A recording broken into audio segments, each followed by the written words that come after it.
की कमांड से मैं आइडिया हो जाएगा हमने क्या क्या देखा था। हमने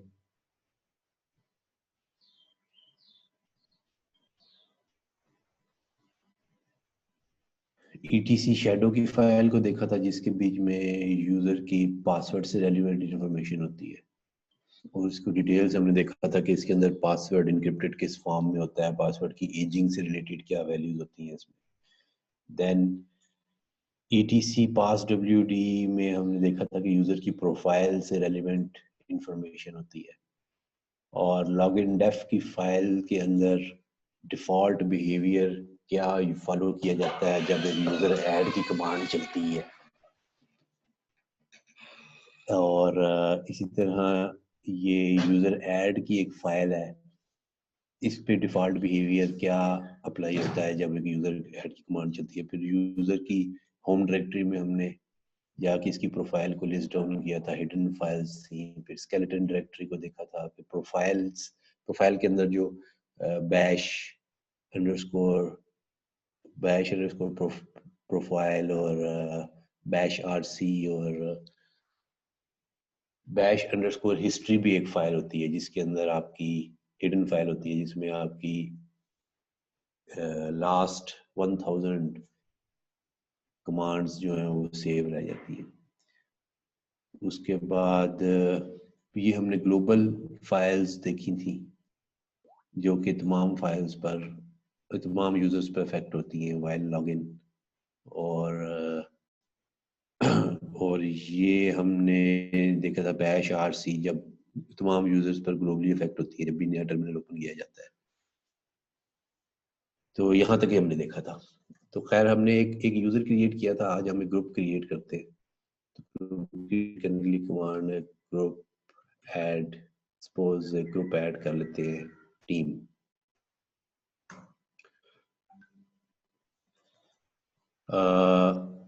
स्टीम के ग्रुप को, अच्छा अगर आप ये यूजर ऐड की कमांड देखें और इसको हाइफन हाइफन हेल्प करें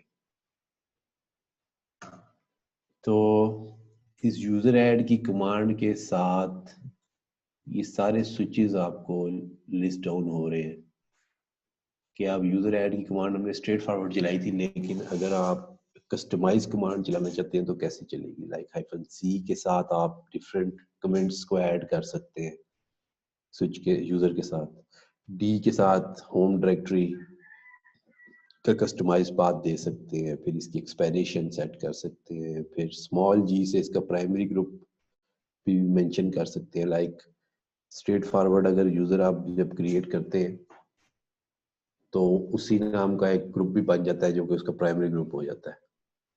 लेकिन अगर आप -G के स्विच के साथ कोई डिफरेंट ग्रुप स्पेसिफाई कर दें तो फिर उसी नाम का यूजर नहीं बनता, बल्कि आपने जो ग्रुप स्पेसिफाई किया होता है उस नाम का ग्रुप बन जाता है। इसी तरह -G सप्लीमेंट्री ग्रुप्स के लिए, सप्लीमेंट्री ग्रुप एक या एक से ज्यादा दे सकते हैं, मल्टीपल हो सकते हैं। तो ये काफी सारे इसके बीच में स्विचेस हैं, इन सबको भी स्टेप अप्लाई करते हैं। एक नया यूजर क्रिएट करते हैं, लाइक यूजर ऐड।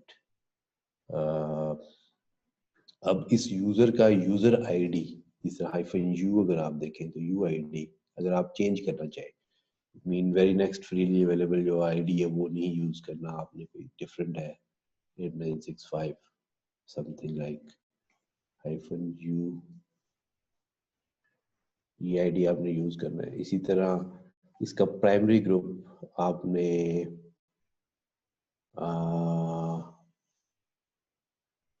आपने अगर प्राइमरी ग्रुप टैग करना है, प्राइमरी ग्रुप अभी हमने जो क्रिएट किया है टीम, और इसका सप्लीमेंट्री ग्रुप भी आप कोई देना चाहते हैं तो G से दे सकते हैं। सपोज VLake बाय डिफॉल्ट एक ग्रुप होता है OS के अंदर, जिसका क्या पर्पस होता है हम देखेंगे आगे। फिर या मल्टीपल सप्लीमेंट्री ग्रुप्स आप कॉमा सेपरेटेड दे सकते हैं। प्राइमरी ग्रुप सिर्फ एक ही होता है, सप्लीमेंट्री ग्रुप मल्टीपल हो सकते हैं।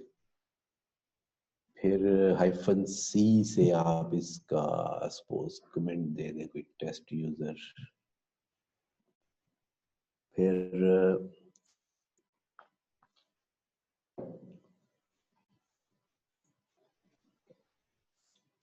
-s से आप इसका शेल भी बता सकते हैं। सपोज अगर आप ये कोई सिस्टम यूजर क्रिएट कर रहे हैं, मीन एस बिन के अंदर नो लॉगिन एक शेल होता है ताकि ये यूजर ओएस पे लॉगिन ना कर सके। हो सकता है ये यूजर आपका एक ऐसा यूजर है जिसका शेल पे आने का कोई मकसद ना हो, स्ट्रेट फॉरवर्ड उसने कोई एफटीपी की या सांबा की या कोई ईमेल या इस टाइप की कोई स्ट्रेट फॉरवर्ड सर्विस यूज करनी हो। फिर बहुत सारे स्विचेस हैं, ये आप खुद ट्राई कर सकते हैं, मैं आपको बेसिक एक आइडिया देने के लिए। फिर -r अगर आप स्ट्रेट फॉरवर्ड यूज कर लेंगे तो ये एक सिस्टम यूजर बन जाएगा और इसकी आईडी ऑटोमेटिकली जो सिस्टम यूजर्स की आईडी की रेंजेस मैंने आपको बताई थी उसको ही ये फॉलो करेगा। अभी तो मैंने ये मेंशन मैनुअली किया, उस सूरत में आपको -u नहीं देना। फिर -s है, शेल आपने दे दिया, ग्रुप दे दिया।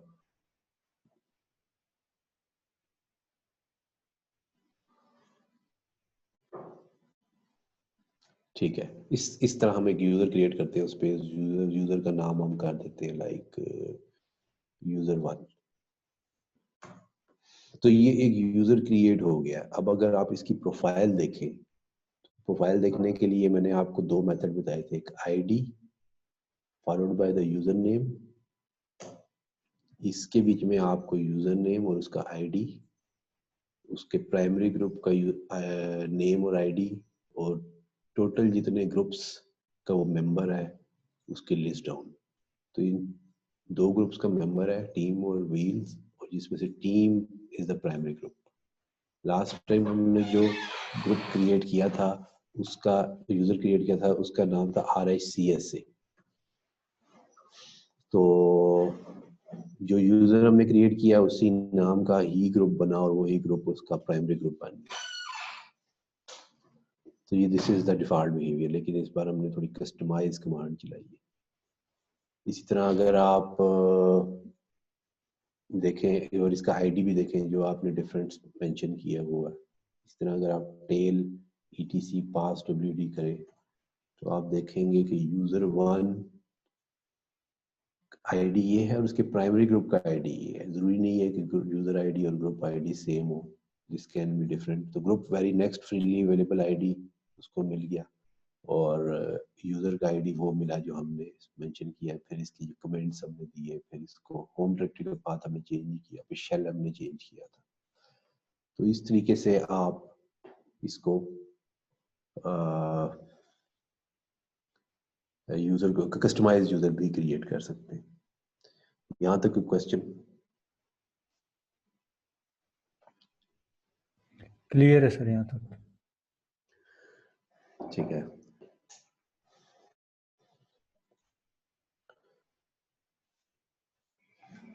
अच्छा अब हम देखते हैं एक और कमांड है यूजर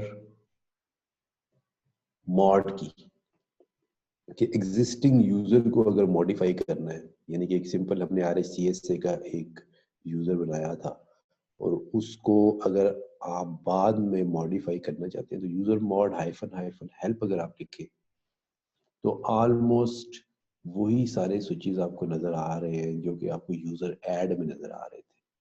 लाइक आईडी RHCSA का हमने ग्रुप यूजर बनाया था। अब मैं सपोज इसका प्राइमरी ग्रुप चेंज करना चाहता हूँ, प्राइमरी ग्रुप में इसका टीम करना चाहता हूँ, तो कैसे कर सकता हूँ? यूजर मॉड -g टीम और उसके बाद यूजर का नेम। अब अगर आप इसकी आईडी देखें तो इसका प्राइमरी ग्रुप टीम हो गया। ठीक है, इसी तरह मैं अगर एक और ग्रुप ऐड करता हूँ,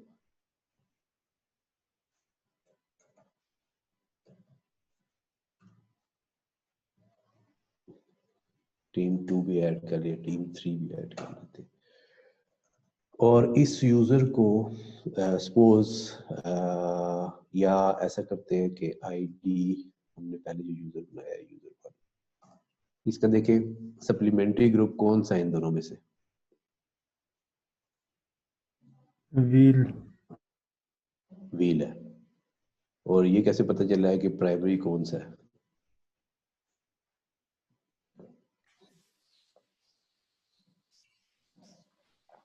ग्रुप आईडी के साथ जो पहला वो टीम आ रहा है वो प्राइमरी हो। जी बिल्कुल सही। तो यहाँ में जो ग्रुप लिखा है दिस इज अ प्राइमरी। तो अब अगर इसमें एक और मैंने सप्लीमेंट्री ग्रुप ऐड करना है व्हील के साथ, टीम 2 और टीम 3 भी ऐड करना है, या सिर्फ टीम 2 ऐड करना है, तो user mod hyphen capital G team 2 और यूजर नेम।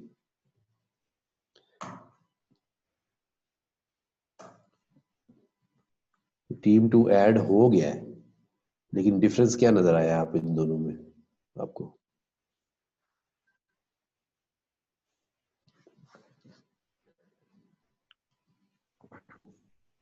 ये व्हील खत्म सप्लीमेंट्री हो गया है। खत्म हो गया, जी सप्लीमेंट्री ग्रुप व्हील खत्म हो गया। जी इसने सप्लीमेंट्री ग्रुप्स पर ओवरराइड कर दी। यहाँ पे सपोज अगर आपके पास मल्टीपल सप्लीमेंट्री ग्रुप्स होते तो उस पर ये कमांड सब पे ओवरराइड कर देती। तो जब भी आप सप्लीमेंट्री ग्रुप ऐड करते हैं तो ये देखिए यहाँ पर यूजर मॉड में हाइफन ए का एक स्विच है, append the user to the supplementary groups mentioned by the hyphen capital G option without removing him or from other groups। तो जब भी आपने ये कमांड चलानी है, अगर एग्जिस्टिंग सप्लीमेंट्री ग्रुप्स हैं तो आप ए भी यूज करेंगे। अब टीम पहले किसका मेंबर था? ये व्हील का मेंबर था, तो व्हील अगर आप ऐड दोबारा करते हैं या कॉमा सेपरेटेड व्हील और टीम 3 भी इसमें ऐड कर देते हैं।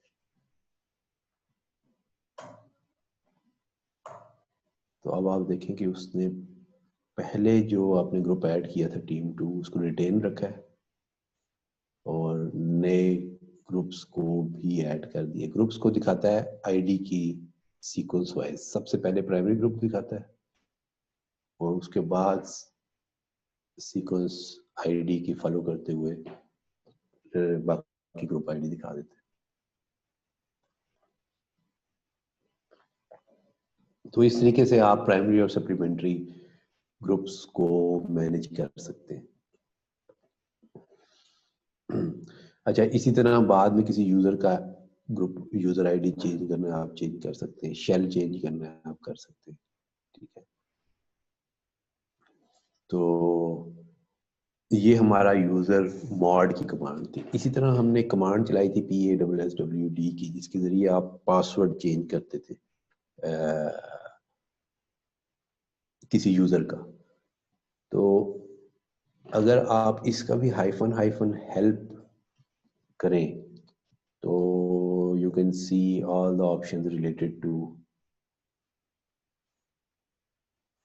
password aging, यानी कि you can delete the password, lock कर सकते हैं, अनलॉक कर सकते हैं। मीन जो पासवर्ड हैश आपने फाइल में लिखा है इसकी शैडो की फाइल में, उसको आप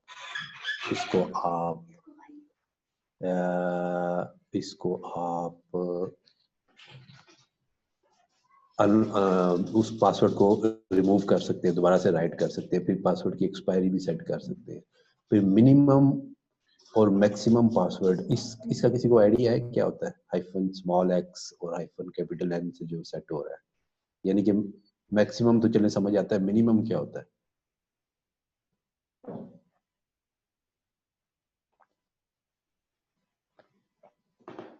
मिनिमम होता है कि जी मिनिमम लेंथ उसकी होगी पासवर्ड की कितनी?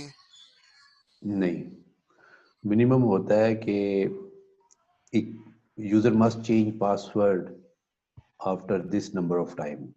ये वो है कि यूजर पासवर्ड एक्सपायरी नहीं, एक्सपायरी भी नहीं है। 15 days पासवर्ड वैलिड रहेगा, एक्सपायरी ये है कि बिल्कुल खत्म हो जाएगा, सिस्टम से ही खत्म हो जाएगा।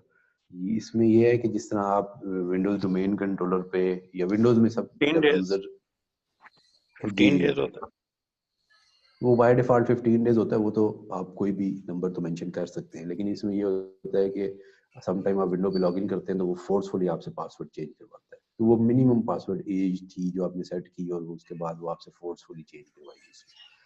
तो ये डेज भी आप सेट कर सकते हैं। फिर वार्निंग क्या होता है कि अगर जब पासवर्ड एक्सपायर जब आपका होने वाला होता है तो उससे पहले कितना अर्सा पहले आपको वार्निंग देना शुरू कर देगा।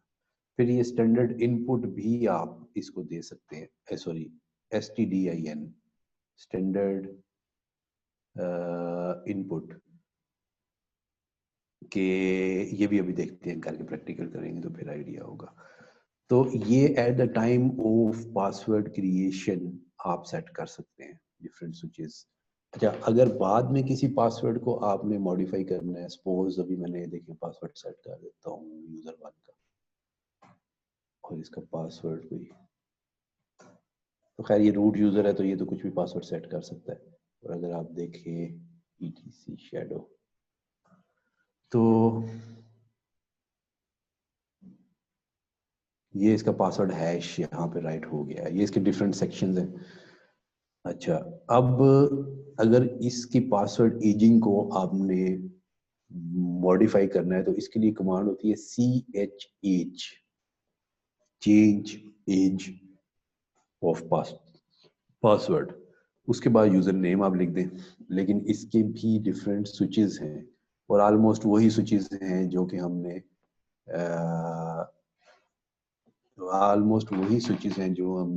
यूजर क्रिएट करते हुए यूज किए थे, ये पासवर्ड क्रिएट करते हुए देखे थे स्विचेस। इसमें एक्सपायरी है, इनएक्टिव डेज है, फिर -L से आप सारे लिस्ट कर सकते हैं सारी डिफॉल्ट वैल्यूज को, लाइक CHH -L और यूजर 1 की सारी properties. These are the default properties password aging relevant जो सेट हो गई थी उसके साथ। इससे आप ये भी देख सकते हैं कि लास्ट टाइम कब इसका पासवर्ड चेंज हुआ था और क्या क्या पैरामीटर क्या सेट हुए हैं।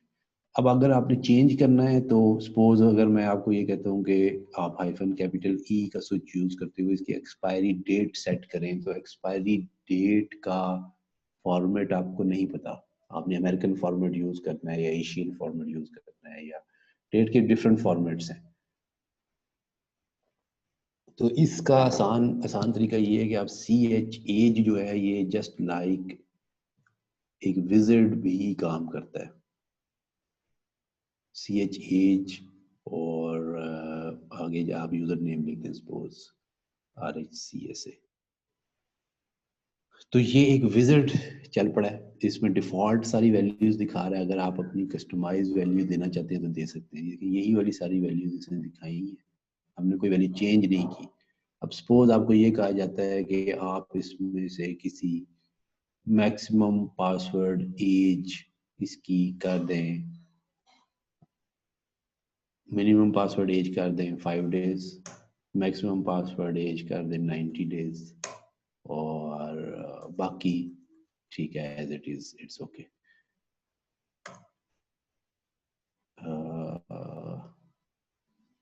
सॉरी ये यूजर 1 RHCS से चेंज किया था, तो ये पास वैल्यूज मॉडिफाई हो गई हैं।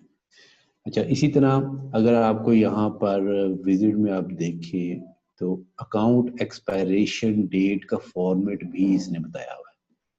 मीन पहले आपने ईयर लिखना है, फिर -मंथ है, देन डेट है, और सारा न्यूमेरिक वे में है, अल्फाबेटिक नहीं है।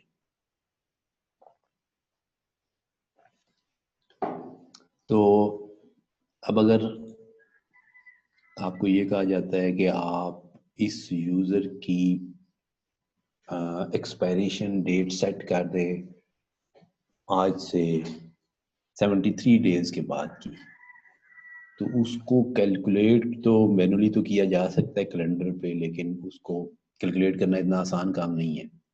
हो सकता है बीच में कोई लीप ईयर आ रहा हो या आपका लीप मंथ आ रहा हो तो फरवरी में 28 डेज हैं या 29 है या 31 के मंथ कितने आ रहे हैं, तो वो कैलकुलेट करना काफी मुश्किल हो जाएगा 73 डेज को कैलकुलेट करना उस हिसाब से। तो उसके लिए एक कमांड है डेट की, जिसके जरिए आप सिस्टम की डेट और टाइम जोन भी देख सकते हैं।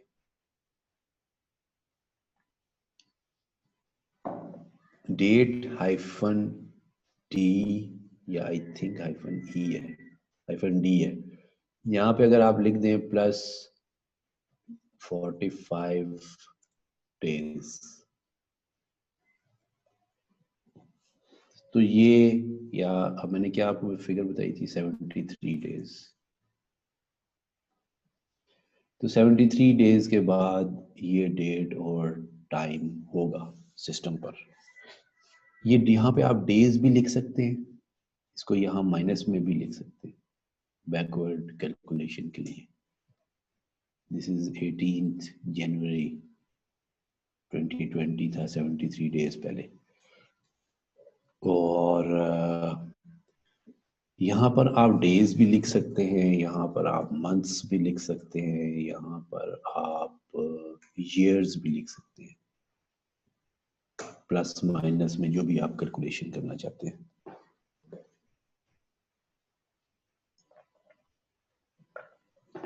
तो after 73 days this will be 12th of June 2020।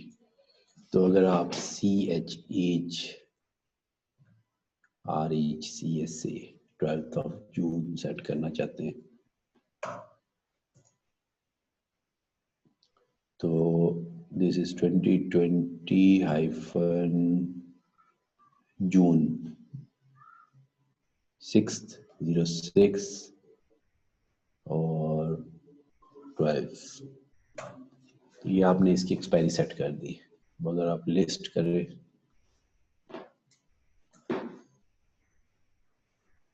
ठीक है,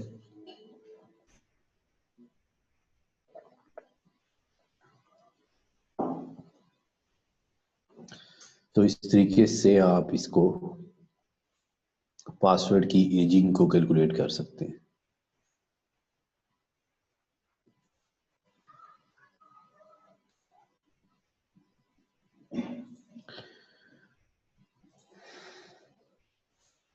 कोई क्वेश्चन? क्लियर है सर यहाँ तक। ठीक है, अच्छा अब हमने यूजर एंड ग्रुप से रेलिवेंट बेसिक चीजें देख ली है।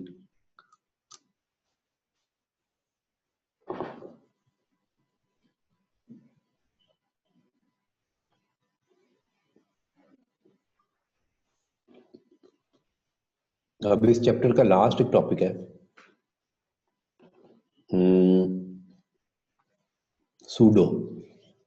Pseudo stands for super user doer. इसके लिए ये यूज होता है कि अगर आप किसी नॉन एडमिनिस्ट्रेटर यूजर, एक कस्टम यूजर को कुछ एक्स्ट्रा ऑर्डिनरी प्रिविलेजेस देनी है, कुछ एडमिनिस्ट्रेटिव राइट्स देने हैं कमांड्स के, तो वो आप किस तरह दे सकते हैं।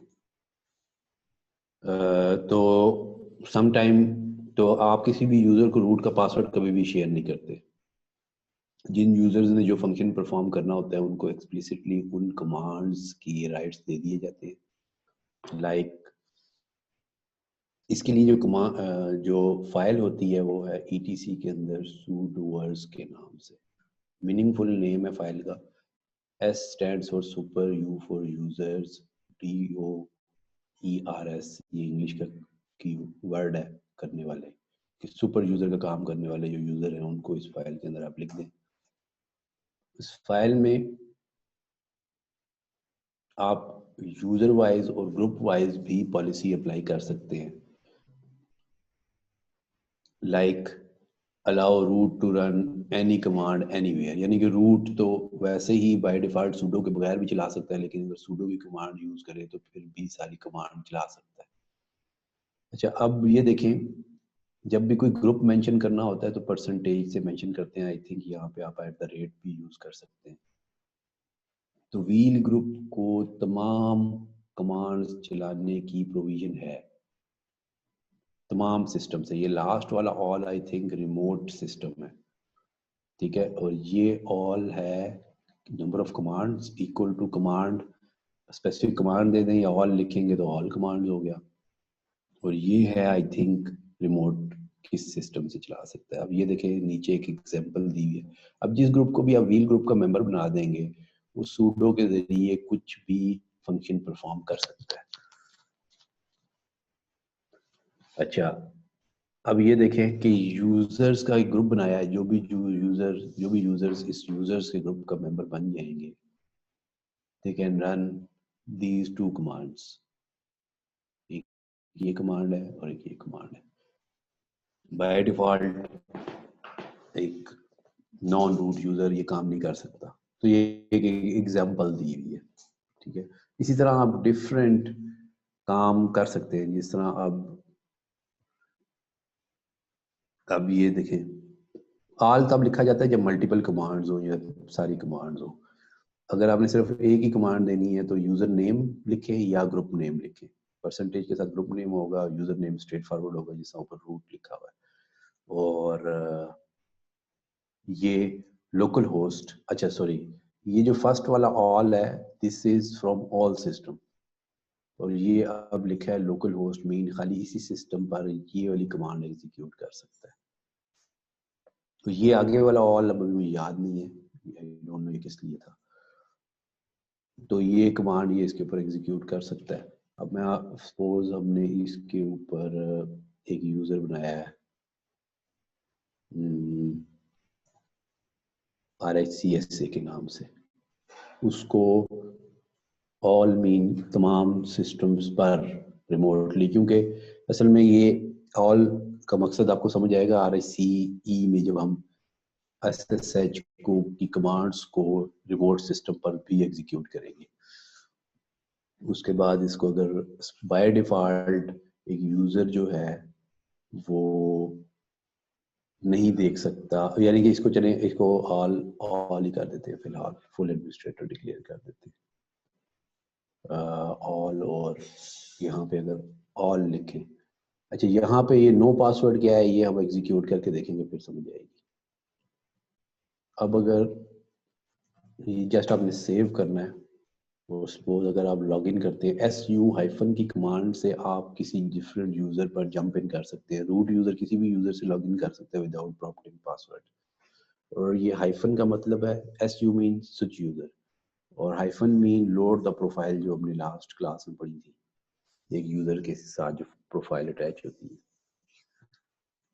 और सपोज मैं यूजर 1 को लॉगिन करता हूँ, तो यूजर 1 से the account is currently not available, ये क्यों मैसेज आया भला?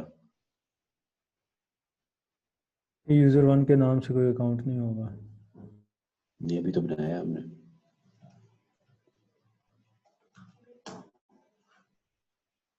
has been no login, इसको लॉगिन की राइट्स ही नहीं। तो आप इसको यूजर मॉड करके -s से बिन के अंदर बैश की राइट्स दे दें, -s सॉरी।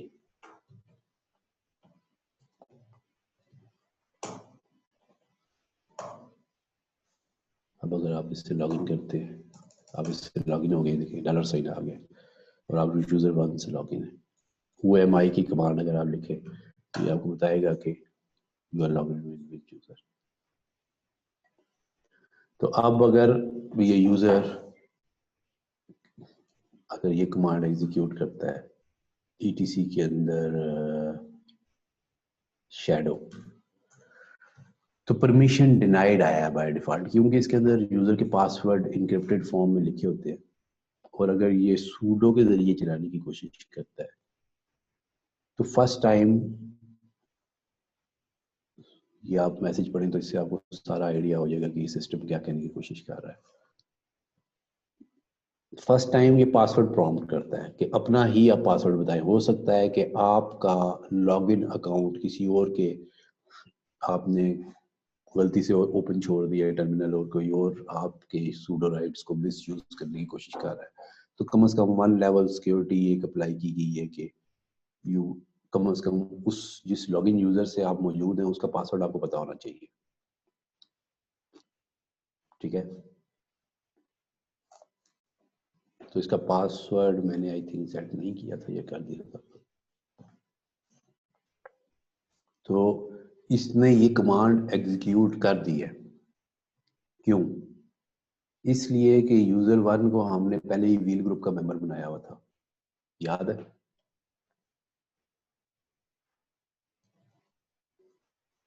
ये व्हील ग्रुप का मेंबर है और किसी यूजर को किसी ग्रुप की मेंबरशिप से निकालना हो तो आप क्या करते हैं? उसके लिए आप ये ETC ग्रुप की फाइल है, इसके अंदर हर ग्रुप के आगे यूजर्स का नाम लिखा होता है जो उसके मेंबर हैं। यहाँ से आप इस यूजर को रिमूव कर दें। तो ये देखिए अब ये इस ग्रुप की मेंबरशिप से निकल गया है। अब दोबारा इसी यूजर से अगर आप लॉगिन करें और ये सूडो के साथ ये कमांड एग्जीक्यूट करने की कोशिश करें, user is not in the sudoers file, mean कि ना तो सूडो फाइल के किसी ग्रुप का मेंबर है, ना ही इंडिविजुअली उसको डिफाइन किया गया है। ठीक है, और अगर यही फंक्शन आप परफॉर्म करें RHCSA के ग्रुप के यूजर से, सूडो क्या था कमांड मोर, यानी कि जैसे रीड करने की कोशिश कर रहे हैं शैडो, पास डब्ल्यूडी को रीड करने की प्रिविलेज होती है, शैडो को प्रिविलेज नहीं होती। ठीक है, यहां तक कोई कंफ्यूजन?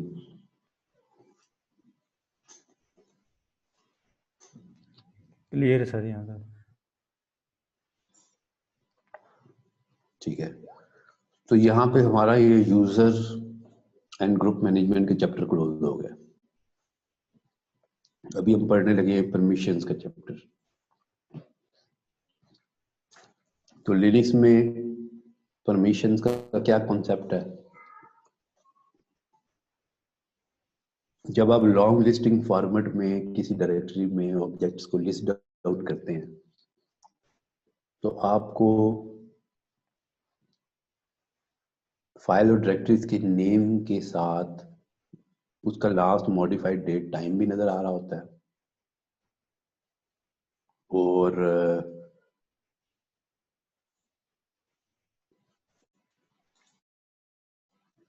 उसकी यूजर एंड ग्रुप की उसकी ओनरशिप भी नजर आ रहे होते हैं, उसकी परमिशन भी नजर आ रही होती है। लिनक्स में याद रखेंगे हर ऑब्जेक्ट का कोई ना कोई यूजर ऑनर लाजमी होता है, चाहे वो प्रोसेस है, चाहे वो कोई सिक्योरिटी पॉलिसी है। ठीक है, तो या वो कोई भी ऑब्जेक्ट जो है, चाहे वो फाइल है या डायरेक्टरी है। फाइल और डायरेक्टरी के केस में दो कम से कम ऑनर लाजमी होते हैं। जिस तरह ये एनाकोंडा की फाइल है, इसका ये एक यूजर ऑनर है और ये एक ग्रुप ऑनर है।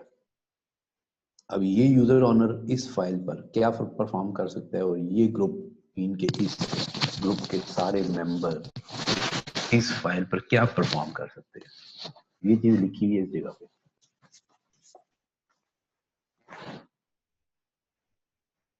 इसमें कितने कैरेक्टर हैं? तकरीबन 11 कैरेक्टर हैं।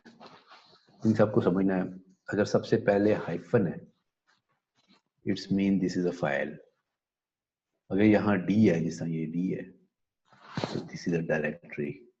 अगर यहाँ एल है तो it's mean this is a soft link, और सॉफ्ट लिंक हो सकता है। हमने सॉफ्ट लिंक अभी पढ़ा नहीं, पढ़ेंगे आगे।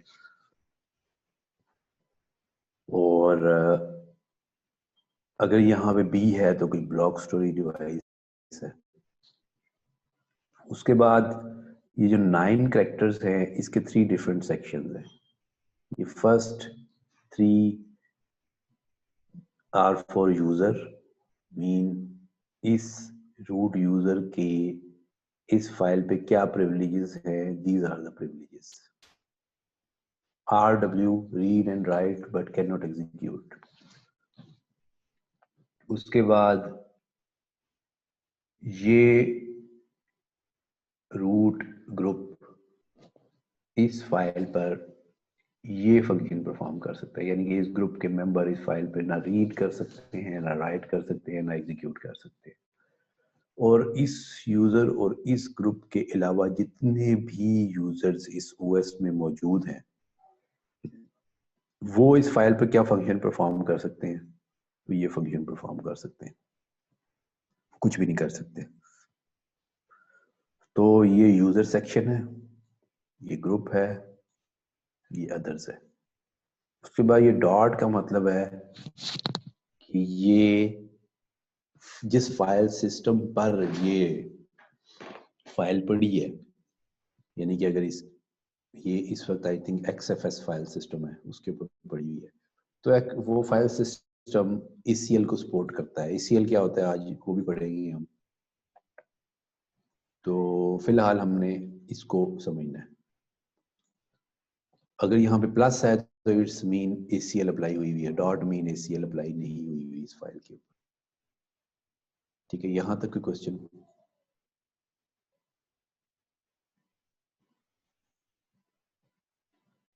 क्लियर है सर यहाँ तक। ठीक है, अब हम एक ऐसे करते हैं, फाइल एक डायरेक्टरी क्रिएट करते हैं, फाइल या डायरेक्टरी क्रिएट करें और उसके ऊपर डिफरेंट परमिशंस को मॉडिफाई करने की कोशिश करते हैं। यार सपोज एक डायरेक्टरी डाटा के नाम से मैं क्रिएट कर देता हूँ रूट के ऊपर। ls-ld से स्ट्रेट फॉरवर्ड आप डायरेक्टरी की परमिशंस को वैलिडेट कर सकते हैं। तो बाय डिफॉल्ट इसको रूट यूजर की ओनरशिप मिली है और रूट ग्रुप की ओनरशिप मिली है। अब ये डिफॉल्ट में ये यूजर और ग्रुप ओनरशिप का डिसीजन किस बेस पर होता है?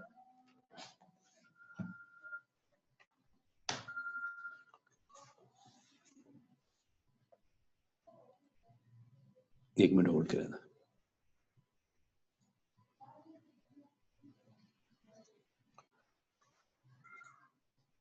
अस्सलाम वालेकुम।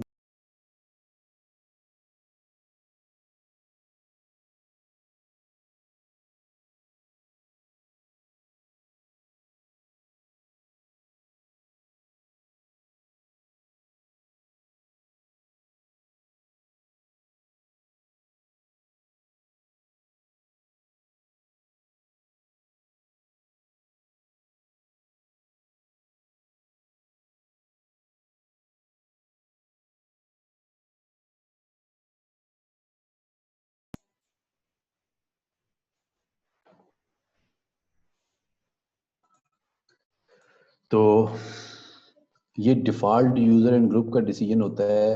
जो भी यूजर फाइल या डायरेक्टरी क्रिएट करता है तो उस फाइल की या डायरेक्टरी की ओनरशिप उस यूजर को दे दी जाती है और ग्रुप ओनरशिप का डिसीजन उसके प्राइमरी ग्रुप की बेस पे होता है। तो रूट यूजर का प्राइमरी ग्रुप रूट ग्रुप ही है, इसलिए इसको रूट ग्रुप की ओनरशिप मिली है। अभी हम डिफरेंट यूजर से लॉगिन होके फाइल्स या डायरेक्टरीज क्रिएट करेंगे तो आप देखेंगे कि डिफरेंट ओनरशिप असाइन हो रही है। अब बाय डिफॉल्ट इस डायरेक्टरी को ये परमिशन मिली है।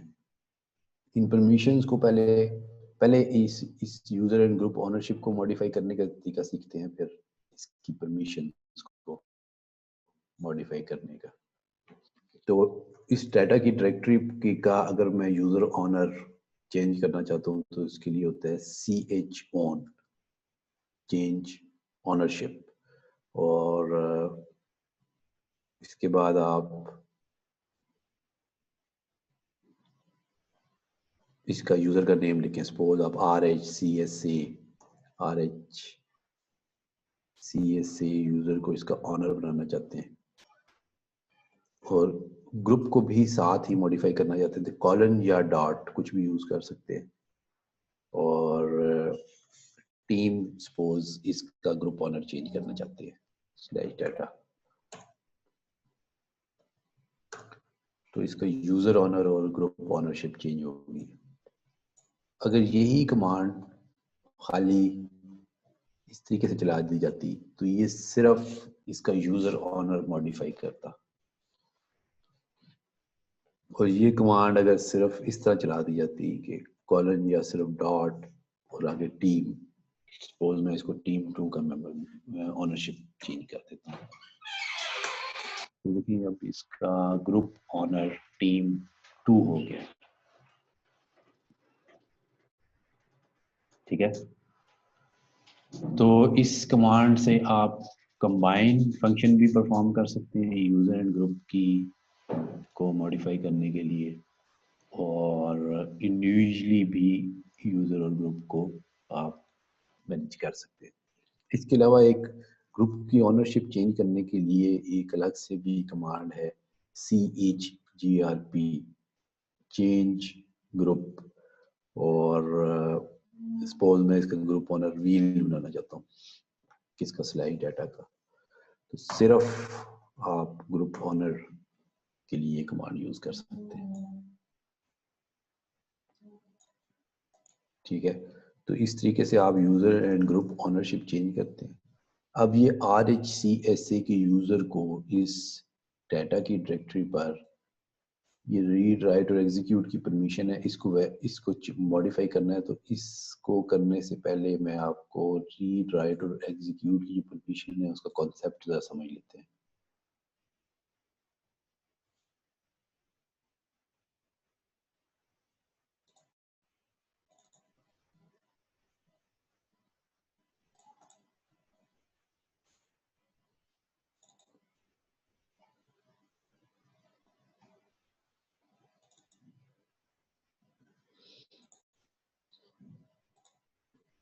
ये स्क्रीन शेयर हो रही है अभी?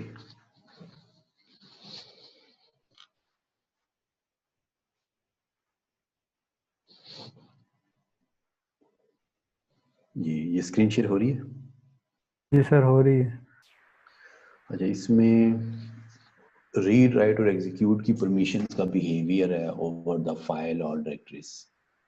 लाइक अगर आप किसी फाइल को रीड की परमिशन दे देते हैं तो आप उस फाइल को ज़्यादा से ज़्यादा ओपन कर सकते हैं और उसको व्यू कर सकते हैं।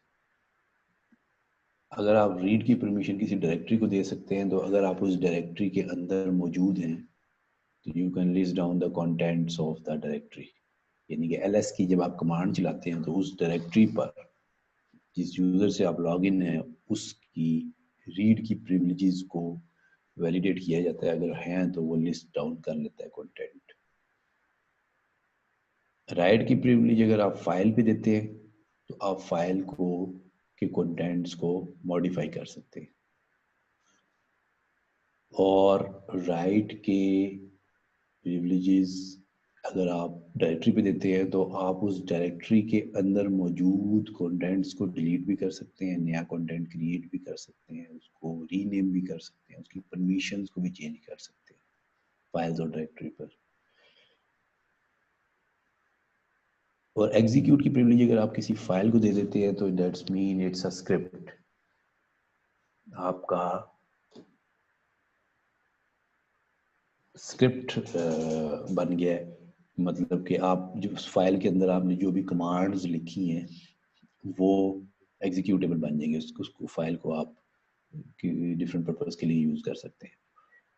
एंड एग्जीक्यूट अगर डायरेक्टरी पर है तो आप cd की कमांड जब किसी डायरेक्टरी पे चलाते हैं और आप उस डायरेक्टरी के अंदर चले जाते हैं तो वो एग्जीक्यूट की प्रिविलेजेस की वजह से होता है। अगर एग्जीक्यूट ना हो तो you can not do cd over a command over a directory.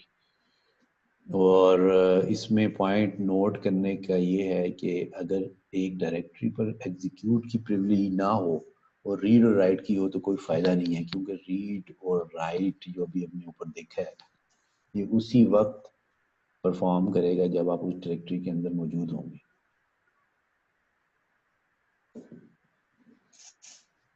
तो डायरेक्टरी को लाजमी एग्जीक्यूट की प्रिविलेज देनी है और फाइल को कभी भी एग्जीक्यूट की प्रिविलेज नहीं देनी अनलेस कि आप कोई स्क्रिप्ट ना लिख रहे हो,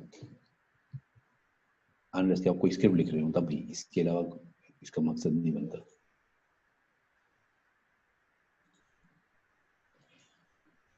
तो अब ये परमिशन चेंज करने का मेथड देखते हैं। तो परमिशन चेंज करने के लिए chmod की कमांड है और chmod u यूज होता है यूजर्स के लिए, g यूज होता है ग्रुप के लिए, o यूज होता है अदर्स के लिए।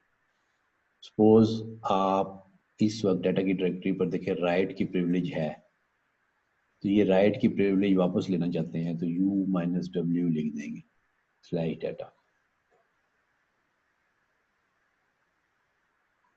तो अब ये देखें कि डाटा की डायरेक्टरी पर w नहीं है। सर ये एक छोटा सा कॉन्सेप्ट ये बताएंगे, जिस तरह हम 755 और 777 उसके साथ करते होते थे, तो वो भी करेंगे, वो न्यूमेरिक वे है, अच्छा, वो न्यूमेरिक वे है। ये भी हम पहले सिंबॉलिक वे कर रहे हैं, फिर न्यूमेरिक वे भी ठीक करेंगे। ठीक है। तो अभी ये सिंबॉलिक वे के जरिए हम इंडिविजुअली इसको मैनेज कर रहे हैं। u-w किया तो ये राइट की प्रिविलेज देखें इससे वापस हो गई है। अब अगर आप u+w कर दें तो इस पर राइट की प्रिविलेज वापस आ गई है। अच्छा सर, दूसरा ये कि इसी पेपर तरह पॉइंट ऑफ व्यू से ये बताएंगे कि ये न्यूमेरिक और दोनों से पूछ सकता है या सिर्फ और सिर्फ वो ये पूछ सकता है कि जी आप न्यूमेरिक से करें या सिंबल इससे लेटर से करें? जिससे भी करें, जिससे आपको इजी लगता है। जैसे इजी करें, मतलब वो उसमें स्पेसिफिकली कोई नहीं ये कहता कि न्यूमेरिक से करें या इससे। जी ना, ऐसा स्पेसिफिक नहीं है। ठीक है। अच्छा, अब मैं कंबाइंड अगर मल्टीपल परमिशन है उनको भी मैनेज कर सकता हूँ, यानी कि अभी मैंने w किया तो यहाँ मैं WR लिख दूँ या x भी लिख दूँ तो तीनों मैनेज हो जाएंगी। तो अब देखें मैं दोबारा -w करता हूँ और वो ग्रुप से मैं, ग्रुप के पास अभी देखें रीड की प्रिविलेज है और राइट की नहीं है, तो मैं रीड की प्रिविलेज ले लेता हूँ और राइट की वापस दे देता हूँ, यानी कि g+w और कॉमा g-r।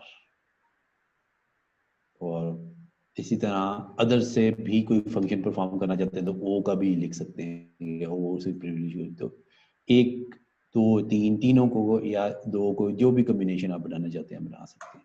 अब आप ये देखें कि इससे R रिमूव हो गया, W ऐड हो गया और यहाँ से W रिमूव हो गया। यही हमने फंक्शन परफॉर्म किया था। तो इस फंक्शन को परफॉर्म करने के डिफरेंट कॉम्बिनेशन आपकी रिक्वायरमेंट के मुताबिक बन सकते हैं। इसको यूं भी आप यूज कर सकते हैं। सपोज अगर आपने तीनों को u-g-o तीनों को एक ही परमिशन देना है तो इनको कंबाइंड लिख सकते हैं। लाइट अभी देखें प्लस करना है rwx, तीनों को फुल परमिशन देनी है तो u-g-o + rwx, तीनों को फुल परमिशन मिल गई है। तीनों से फुल परमिशन, तीनों परमिशन वापस लेनी है या खाली एक परमिशन वापस लेनी, तीनों से राइट की प्रिविलेज वापस लेनी है आपने, तो राइट वापस हो गया। तो कंबाइंड भी कर सकते हैं और डिवाइडेड भी आप कर सकते हैं।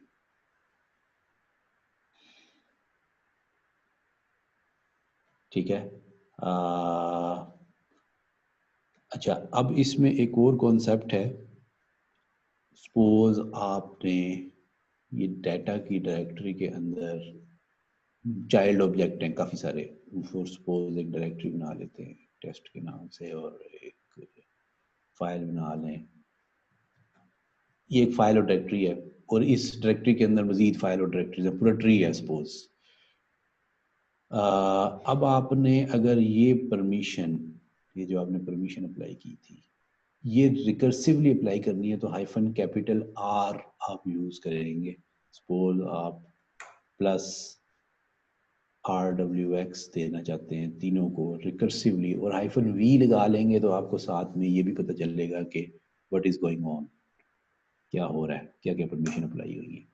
तो इसने ये भी बताया है कि डाटा को चेंज किया फ्रॉम दिस टू दिस, फिर इसके अंदर चाइल्ड ऑब्जेक्ट था, उसको पहले ये परमिशन थी, फिर ये कर दी उसकी। तो ये सब पर अप्लाई होगा, जितने ऑब्जेक्ट हैं सब नजर आएंगे आपको। अगर आप डाटा की डायरेक्टरी के अंदर जाएं और लिस्ट डाउन करें तो देखिए फाइल और डायरेक्टरी पर भी कंप्लीट परमिशन अप्लाई होगी रिकर्सिव स्विच की वजह से। लेकिन इसमें एक इशू है कि फाइल पर भी एग्जीक्यूट की परमिशन दे दी गई है, जिसकी वजह से इसका कलर ग्रीन हो गया, mean this is a script. और ऐसी फाइल्स जिन पर रीड राइट और एग्जीक्यूट की प्रिविलेजेस होती हैं, ये बहुत डेंजरस फाइल्स होती हैं। ये अगर आपका सिस्टम हैक हो जाए तो हैकर सबसे पहले इन फाइल्स को मिसयूज करता है, इन फाइल्स के अंदर अपना स्क्रिप्ट लिख देता है और इनको एग्जीक्यूट भी कर सकता है, क्योंकि अदर्स को देखें रीड राइट और एग्जीक्यूट की प्रिविलेज है तो वो किसी भी यूजर से लॉगिन होकर इस फाइल को कुछ भी कर सकता है।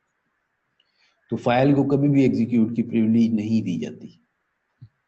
तो लेकिन अगर आपने सपोज में एक सिनेरियो बनाते हैं, ये कमांड अगर मैं इन सब के ऊपर से माइनस कर देता हूँ, माइनस सारी परमिशन वापस ले लेता हूँ रिकर्सिवली, सारा फ्लैट हो गया है इसका परमिशंस, और इसके चाइल्ड ऑब्जेक्ट पर भी अगर आप देखें तो कोई परमिशन नहीं है इस वक्त।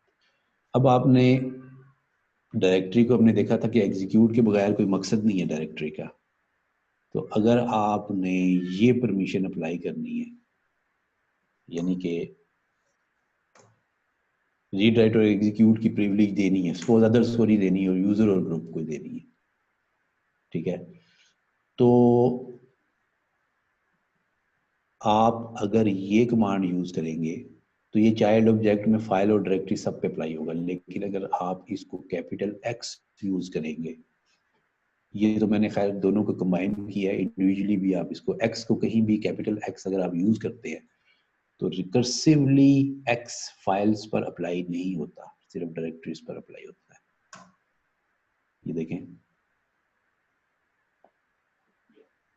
फाइल पर रिकर्सिवली एक्स अप्लाई नहीं हुआ, लेकिन पेरेंट डायरेक्टरी और चाइल्ड डायरेक्टरी पर अप्लाई हुआ है, चाइल्ड फाइल पर अप्लाई नहीं हुआ। ls-ld स्लैश डाटा देखें तो read write execute user group को मिल गई है, और चाइल्ड ऑब्जेक्ट को देखें फाइल को एग्जीक्यूट नहीं मिली और डायरेक्टरी को मिल गई है। इसमें कोई कंफ्यूजन नहीं सर, क्लियर है। कैपिटल एक्स जो है सिर्फ कैपिटल एक्स का कॉन्सेप्ट होता है रिकर्सिव के फॉर्मेट में, और कैपिटल आर और कैपिटल डब्ल्यू का कोई कॉन्सेप्ट नहीं है। अच्छा, तो ये था सिंबॉलिक वे। अब आप आ जाए न्यूमेरिक वे की तरफ। तो न्यूमेरिक वे में आप कुछ चीज़ें नोट डाउन कर लें कि आपकी जो रीड की वैल्यू होती है दैट इज 4, आपके राइट की वैल्यू है दैट इज 2, और एग्जीक्यूट की वैल्यू जो है वो 1 है। तो 4, 2 और 1 7 बनता है। और अगर आप किसी को सिर्फ एग्जीक्यूट की प्रिविलेज देना चाहते हैं तो 1 होगा, अगर किसी को राइट की देना चाहते हैं तो 2 होगा, किसी को राइट और एग्जीक्यूट देना चाहते हैं तो 3 होगा, किसी को रीड देना चाहते हैं तो 4 होगा, किसी को रीड और एग्जीक्यूट देना चाहते हैं तो 5 होगा, किसी को रीड और राइट देना चाहते हैं तो 6 होगा, और किसी को रीड राइट और एग्जीक्यूट देना चाहते हैं तो 7 होगा, और किसी को कुछ भी नहीं देना चाहते तो 0 होगा। तो ये न्यूमेरिक वे से आप इसको कंट्रोल कर सकते हैं। अब यही फंक्शन ls-ld स्लैश डाटा की डायरेक्टरी पर अगर आप ये अप्लाई करते हैं और आप सपोज chmod 777 स्लैश डाटा पर अप्लाई कर देते हैं, तो ये first 7 mean user, second 7 mean group और थर्ड 7 मीन अदर्स, तो इसने यूजर, ग्रुप और अदर्स तीनों पर रीड, राइट और एग्जीक्यूट की प्रिविलेज दे दी है। और अगर मैं यहाँ पे 7 5 0 कर देता हूँ तो क्या आउटपुट आएगी? अदर्स नथिंग, 5 मीन 4 प्लस 1 और 7 मीन ऑल परमिशंस। ये यूजर, ग्रुप और अदर को इस तरीके से मैनेज करना है। अब एक क्वेश्चन है, अगर मैंने सिर्फ यहाँ पर W ऐड करना है, राइट की प्रिविलेज ऐड करनी है, तो क्या कमांड होगी?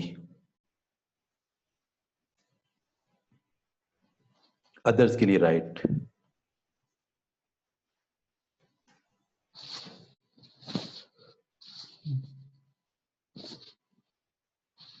जीरो 004 हो गया। 004।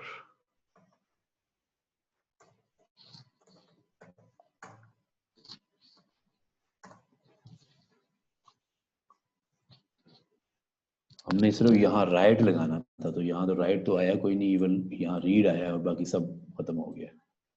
ये क्यों हुआ है? इसलिए कि आपने यहाँ 00 लिख दी। तो जब भी आपने न्यूमेरिक वे से परमिशन अप्लाई करनी होती है तो सबसे पहले आपने एग्जिस्टिंग को कैलकुलेट करना होता है। एग्जिस्टिंग कैलकुलेट करके, ताकि ये डिस्टर्ब ना हो, क्योंकि आप इसको अवॉइड नहीं कर सकते। तो एग्जिस्टिंग क्या थी, इसी को अगर यहाँ सिर्फ W लगाना था तो ये 7 5 2 होगा। W की वैल्यू 2 होती है, 7 5 2।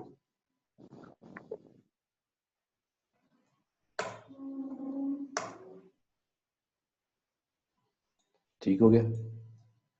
तो इसमें याद रखें कि आपने एग्जिस्टिंग प्रिविलेजेस को रिटेन भी रखना होता है।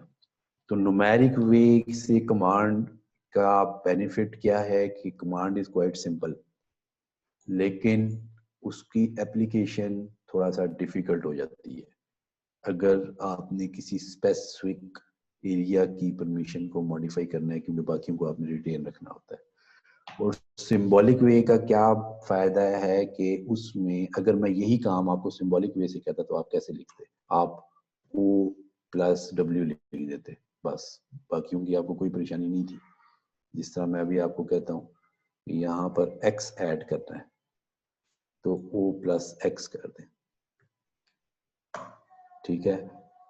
LD करें तो यहाँ पे देखें X ऐड हो गया। लेकिन अगर यही काम मुझे न्यूमेरिक वे से करना हो तो मुझे एग्जिस्टिंग वैल्यू को प्रिजर्व भी रखना है। तो न्यूमेरिक वे का ये नुकसान है कि आपको कमांड सिंपल है लेकिन थोड़ी कैलकुलेशन डिफिकल्ट हो जाती है, सम टाइम करनी पड़ती है। और सिंबॉलिक वे का ये फायदा है कि आप स्ट्रेट फॉरवर्ड यूजर, ग्रुप और अदर को इंडिविजुअली भी मैनेज कर सकते हैं। अच्छा, दूसरा सिंबॉलिक वे का क्या नुकसान है कि सपोज ये जो कमांड मैंने चलाई इसको मैं रिकर्सिवली अप्लाई कर देता हूँ, तो ये रिकर्सिवली, अब देखें यूजर को मैंने एग्जीक्यूट की प्रिविलेज दी हुई है तो इसने फाइल पर भी एग्जीक्यूट की प्रिविलेज अप्लाई कर दी है, दिस इज अ फाइल, और इस पर भी एग्जीक्यूट अप्लाई करती है। तो आप रिकर्सिवली एग्जीक्यूट को अवॉइड नहीं कर सकते न्यूमेरिक वे से।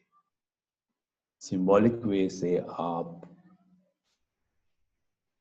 रिकर्सिवली कैपिटल X को यूज करते हुए X को अवॉइड कर सकते हैं। तो ज्यादा प्रोडक्टिव जो मेथड है वो सिंबॉलिक वे है। न्यूमेरिक वे डिपेंड करता है, रिकर्सिव में तो कभी भी न्यूमेरिक वे काम नहीं करेगी अगर आपने एग्जीक्यूट को भी मैनेज करना है। तो क्वेश्चन यहाँ तक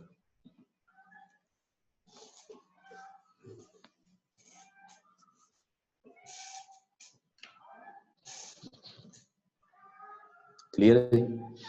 ये सर क्लियर है। अच्छा, अब नेक्स्ट जो हमारा टॉपिक है इस परमिशन से रिलेटेड। हमने ये डिफरेंट परमिशंस को वैलिडेट करना है डिफरेंट यूजर से लॉगिन करके। 1 मिनट होल्ड करें जरा।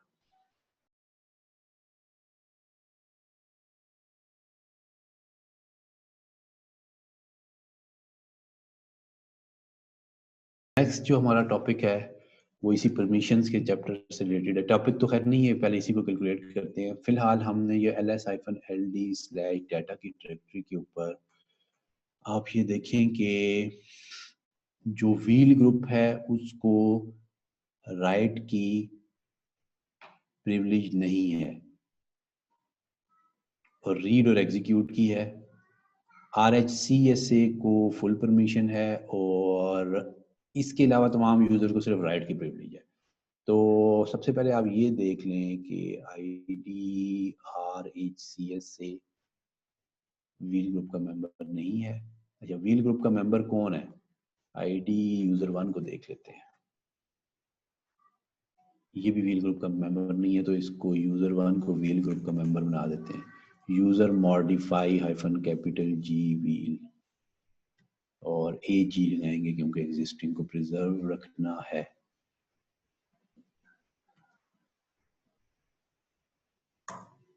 ठीक है, तो अब इस डाटा की डायरेक्टरी पर व्हील ग्रुप यानी कि user1 as a wheel group की मेंबर के तौर पर ये फंक्शन परफॉर्म कर सकता है और RHCSA का यूजर ये फंक्शन परफॉर्म कर सकता है और अदर्स में आई थिंक एक यूजर आसिम के नाम से बना हुआ है, वो ये अदर्स वाले फंक्शन परफॉर्म कर सकता है। तो इन तीनों से लॉगिन होकर देखते हैं कि ये रीड, राइट और एग्जीक्यूट का फंक्शन परफॉर्म होता कैसे है। तो क्विकली हम इसको चला के देखते हैं।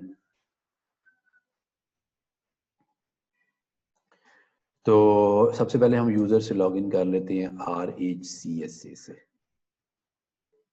RHCSA का यूजर डाटा की डायरेक्टरी को एक्सेस करता है। CD किया तो ये इस डायरेक्टरी के अंदर चला गया, क्यों? Because this user has rights of execution. List down करता है तो लिस्ट डाउन भी कर सकता है कंटेंट क्योंकि इसको रीड की प्रिविलेज है। और अगर यहाँ पे mkdir न्यू के नाम से एक डायरेक्टरी बनाता है तो डायरेक्टरी भी बना सकता है। और नोट करें आप कि इसकी यूजर ऑनरशिप RHCSA से मिली है और ग्रुप ऑनरशिप इसके प्राइमरी ग्रुप की ऑनरशिप मिली है, जिसका मैं आपको पहले भी बताया था। ठीक है, ये यूजर लॉग आउट हो गया। अब ये यूजर, अभी तो मैं डायरेक्टली OS पे कर रहा हूँ, ये चाहे किसी नेटवर्क के थ्रू आ रहा हो, किसी सांबा के प्रोटोकॉल के थ्रू आ रहा हो, तो यही फंक्शन परफॉर्म करेगा जिस डायरेक्टरी पर आपने उसको एक्सेस राइट्स दिए हैं। इसी तरह अब user1 से लॉगिन हो जाते हैं। तो user1 इस डाटा की डायरेक्टरी पर क्या फंक्शन परफॉर्म कर सकता है? CD एग्जीक्यूट होने की वजह से CD इसने कर लिया, रीड होने की वजह से लिस्ट डाउन कर लिया और mkdir new2 के नाम से एक डायरेक्टरी बनाता है तो इसको परमिशन डिनाइड आ गया, इसलिए कि इसको इस पर राइट की प्रिविलेज नहीं है। ठीक है, कोई कंफ्यूजन? और आप तीसरा अदर से लॉगिन करते हैं।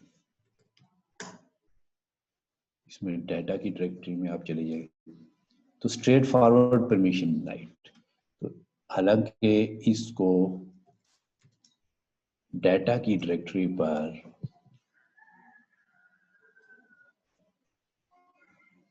राइट की प्रिविलेज है, लेकिन कोई फायदा नहीं जब तक एग्जीक्यूट नहीं है, क्योंकि वो उस फाइल के डायरेक्टरी के अंदर ही नहीं जा सकता। इसलिए डायरेक्टरी पर एग्जीक्यूट मैंडेटरी है, बाकियों को आप मैनेज करते रहें। इसमें कोई कंफ्यूजन?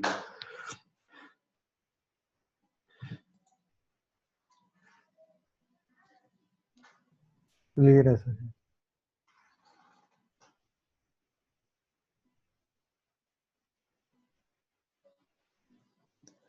अच्छा,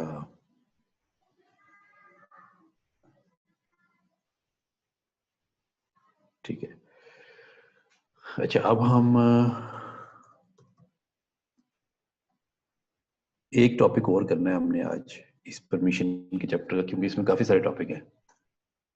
एक छोटा सा कॉन्सेप्ट है, लाइक अब देखिए मैं यहाँ पे एक डायरेक्टरी बनाता हूँ, डायरेक्टरी बना लेते हैं, सपोज RHCE के नाम से डायरेक्टरी बना दी, और एक फाइल बना देता हूँ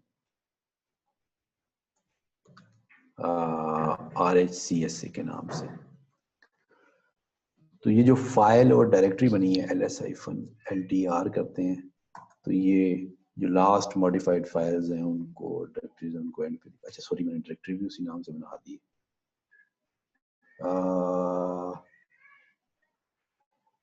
ये डायरेक्टरी आई थिंक पहले से मौजूद थी यहाँ पे।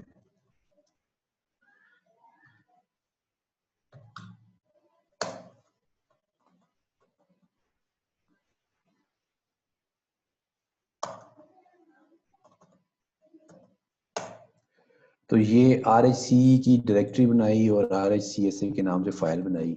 अब इसको देखें, डिफॉल्ट परमिशंस कुछ मिली हैं। डायरेक्टरी को बाय डिफॉल्ट 755 मिला है और फाइल को बाय डिफॉल्ट मिला है 644।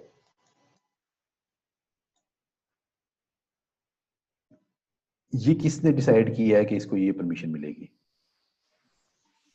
ये जो परमिशन इसको एलोकेट हुई है, इसका डिसीजन हुआ है on the basis of umask। ये ऑटोमेटिकली जो परमिशन मिलती हैं ये umask की बेस पर डिसाइड होता है। अगर आप umask की कमांड लिखें तो आप umask की वैल्यू देख सकते हैं। सो umask की वैल्यू है 0022। अब umask ने कैसे डिसाइड किया है कि डायरेक्टरी को ये परमिशन मिलेगी और फाइल को ये परमिशन मिलेगी डिफॉल्ट में? तो 0022 को हम कैलकुलेट करते हैं। 0022 आपके पास वैल्यू है, इसमें से फर्स्ट जीरो रिमूव कर दें। ये क्यों रिमूव किया ये हम पढ़ेंगे नेक्स्ट क्लास में परमिशन के चैप्टर में। और इसको आप माइनस कर दें 777 से, तो क्या आंसर आता है? 755। 755। तो नोट करेंगे डायरेक्टरी को यही परमिशन मिली थी। जी सर बिल्कुल ये मिली थी। अब इसमें 7 में जहां जहां एग्जीक्यूट है वो उस एग्जीक्यूट को आप रिमूव कर दें। 7 में एग्जीक्यूट है? हाँ जी बिल्कुल है। तो अगर एग्जीक्यूट निकाल दें तो क्या वैल्यू बच जाएगी बाकी? 6। ठीक है। और 5 वो में 4 एग्जीक्यूट है? जी, क्यों 4 + 1। इसका 4 रह जाएगा, सॉरी 4, और इसमें 5 में एग्जीक्यूट है, ये भी जी 4 रह जाएगा। तो ये आपकी परमिशन है फाइल की। अब आप देख लेंगे जो आपने फाइल और डायरेक्टरी बनाई है उस पर यही परमिशन अप्लाई हुई है। तो इस तरीके से आप umask के थ्रू कैलकुलेट कर सकते हैं। अब मैं umask की वैल्यू टेम्परेरीली चेंज करता हूँ। umask सपोज मैं umask कर देता हूँ 0134। ठीक है। अब आप umask देखें तो इसकी वैल्यू 0134 होगी। तो अब जो नई बनने वाली फाइल और डायरेक्टरी की परमिशन क्या होगी? 642 0134 है ना? जी 134 है, 134 है, और तो ये आ जाएगा 6 4 और 3 3। ठीक है। और फाइल की क्या होगी? 532। किस तरह? 6 में तो एग्जीक्यूट है ही नहीं, तो 5 आपने 1 माइनस क्यों किए? क्योंकि उसकी परमिशंस 666 में से माइनस होती हैं। 666 में से माइनस नहीं कर रहे हैं हम, तो 777 से माइनस कर रहे हैं। अच्छा अब आप 6 में देखें एग्जीक्यूट है? 6 में एग्जीक्यूट नहीं है, ये तो रीड और फिर उसकी राइट एग्जीक्यूट नहीं निकालेंगे तो ये 6 ही रह गया। 4 में एग्जीक्यूट है,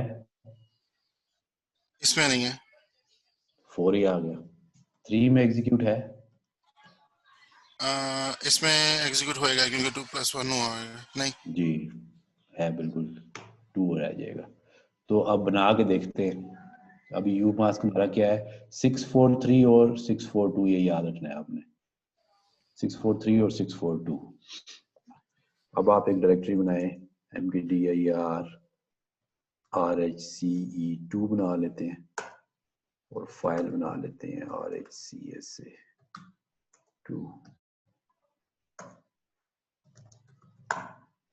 देखें 6 4 3 6 4 2, यही आया है। जी बिल्कुल, समझ आ गई बात की? जी सर। तो ये फार्मूला है। अब मैं आपको एक और मेथड इजी वे बताता हूँ।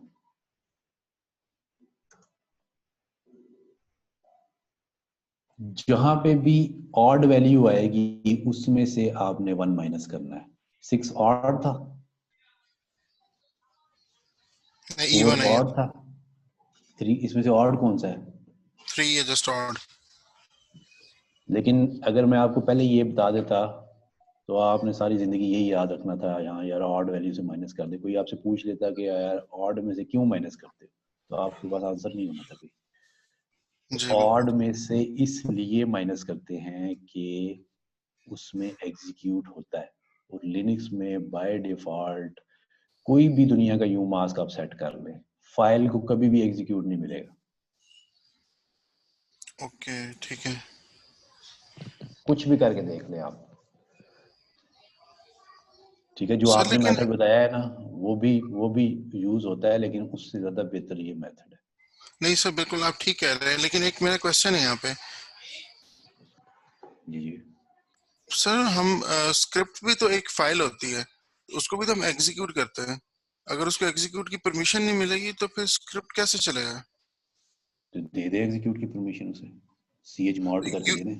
यू मास्क से नहीं दे सकते हम? यू मास्क से तो पूरे पाकिस्तान को मिल जाएंगे राइट्स। पूरे ओएस में जो 2000 फाइलें आप बना रहे हैं सबको एग्जीक्यूट दे रहे हैं सिर्फ एक फाइल की खातिर।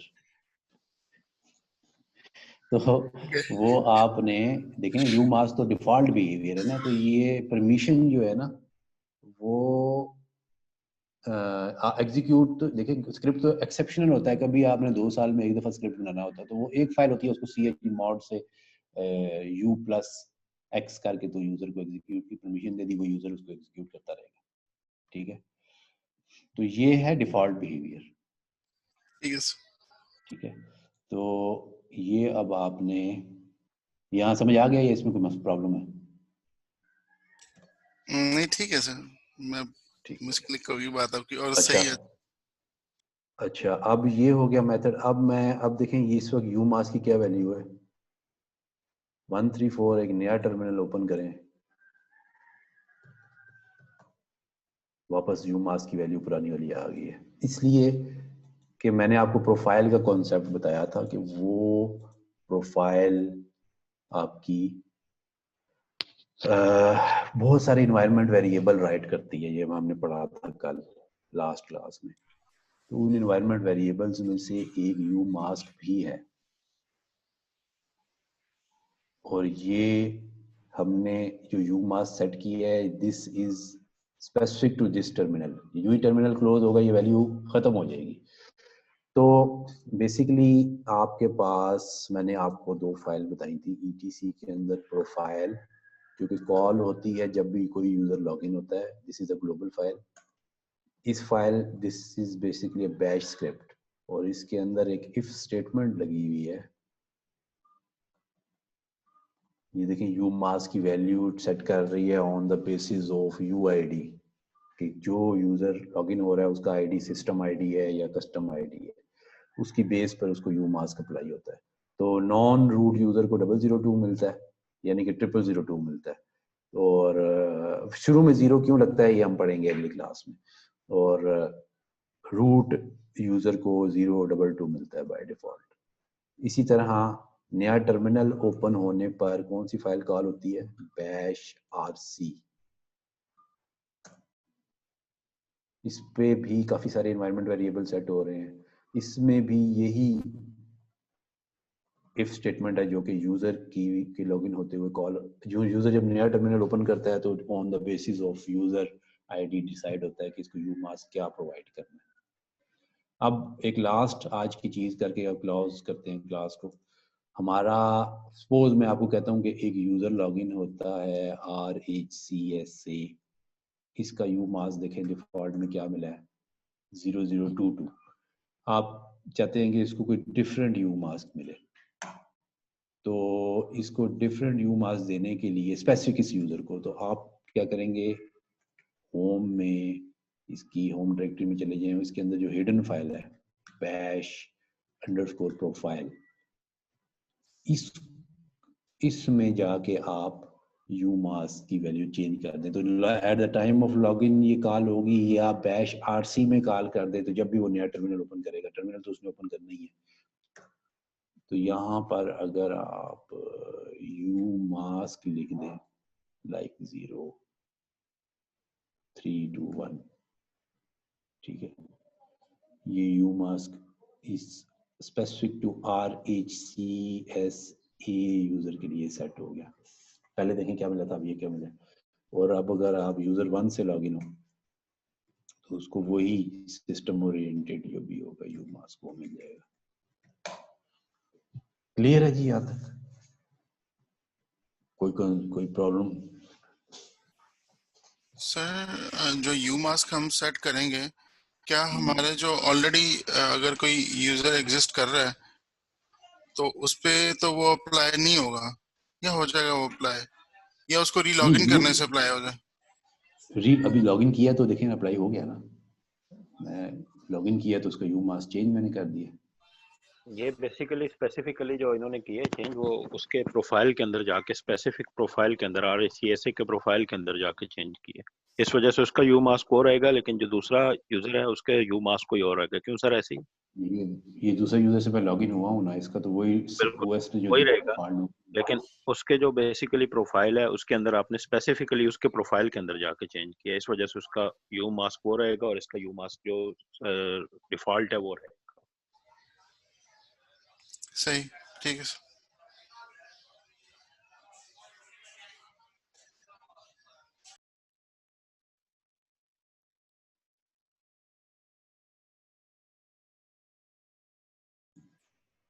हाँ जी, ठीक है जी। अभी हम ये क्लास यहीं क्लोज कर रहे हैं।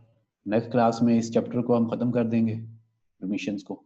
इसके 2-3 टॉपिक रहते हैं अभी, और एक नया चैप्टर भी शायद हम स्टार्ट कर लें नेक्स्ट क्लास में। अच्छा, नेक्स्ट क्लास कब करनी है मुझे टाइम बता दें, क्योंकि मेरी मंडे और ट्यूसडे एक क्लास होती है, और इसके अलावा मेरी किस दिन क्लास होती है, वेडनेसडे होती है और सैटरडे होती है। तो खैर मैं उस दिन भी मैनेज कर सकता हूँ, आप टाइम बताएं। नेक्स्ट क्लास सैटरडे को करनी है? जी सर, सैटरडे को ठीक है, बाकी लोग अगर एग्री करें। कितने बजे? वही लास्ट टाइम हमने शाम को 7 बजे की थी। नहीं सर, लास्ट टाइम सुबह हमारी क्लास हुई थी। कितने बजे? 9 बजे हुई थी। 9 बजे सैटरडे को, 9 बजे सैटरडे को इंशाल्लाह। ठीक है, यानी कि इस वीक भी 9 बजे क्लास होगी सैटरडे को। जी, मैं आपको इनविटेशन भेज रहा हूँ अभी थोड़ी देर में। ठीक है sir. Okay, thank you. Thank you so much. अल्लाह हाफिज़।